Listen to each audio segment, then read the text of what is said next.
Walang problema ang mental health ni Pangulong Marcos at ginawa niya ang pahayag sa harap ng mga report na nagsasabing hindi na siya competent para mamuno sa bansa.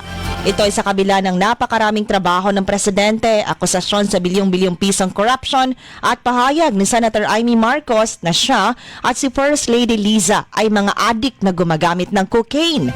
Pero inamin niya na pagod na rin siya sa napakaraming problema ng bansa na nasa kanyang balikat at kailangan niya ang pahinga. Meron din daw siyang ginagawang secret stress relief exercises.